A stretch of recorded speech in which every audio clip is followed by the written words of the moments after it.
Nous allons parler de longévité de nos chiens, spécialement la longévité de nos chiens selon les races, à partir d'une étude qui est très officielle, réalisée au Royaume-Uni. Et après, je vais laisser mon petit clin d'œil en donnant mon opinion personnelle à partir de mon expérience empirique. Viens avec moi, j'explique dans le chemin.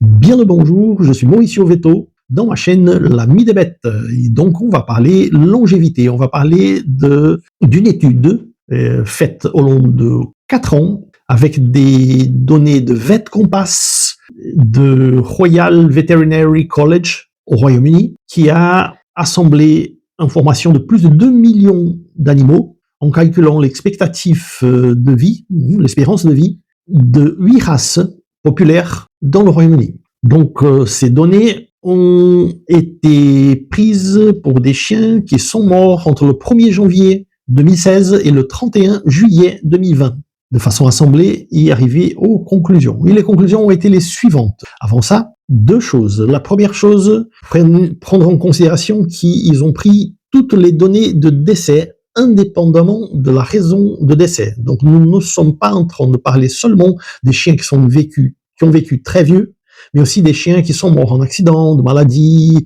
peut-être même très jeunes, et tout ça est rentré dans la moyenne, ce qui peut expliquer les valeurs officielles qu'ils ont eues par rapport à notre sentiment, et on va parler de ça un peu après. Et la deuxième chose, c'est que j'aurais voulu vous demander de laisser votre like, vous inscrire, ce qui est gratuit, il suffit de toucher le petit bouton là, d'inscription, et cela nous permet d'aider dans la divulgation de notre projet L'Ami des Bêtes. Donc on va au résultat. En premier, nous avons le Yorkshire Terrier. Le York, ainsi que tous les chiens de petite taille, ils ont une tendance à vivre un peu plus que les grands chiens.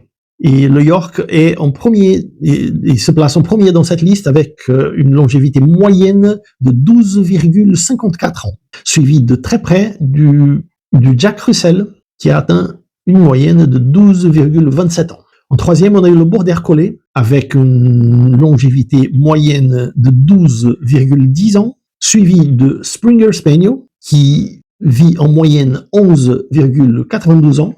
Après, le fameux Labrador, qui d'ailleurs est la race la plus populaire au Royaume-Uni, avec une longévité moyenne de 11,77 ans. Après, le Cocker Spaniel, avec une moyenne de 11,31, suivi de Staffordshire Bull Terrier, une race en ascension, qui a une moyenne de 11,33 ans, et en huitième, le Shih Tzu, qui a atteint 11,05 ans. Donc, comme j'avais dit, cette étude prend les décès indépendamment de quelle raison.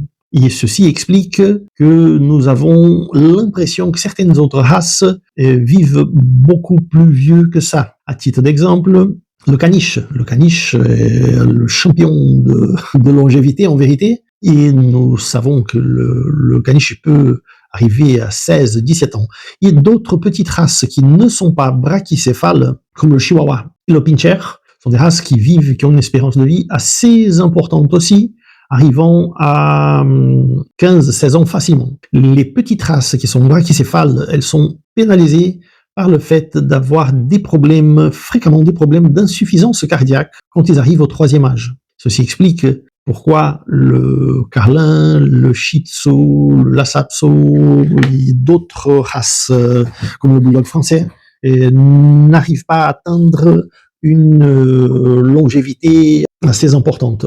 Ensuite, des chiens de taille moyenne à grande, comme le dalmatien, le berger allemand, le doberman, sont des chiens qui arrivent à 10-12 ans, fréquemment non sans difficulté à cause des problèmes liés à dysplasie coxo-fémorale, et d'autres maladies de ce genre qui sont liées aux races.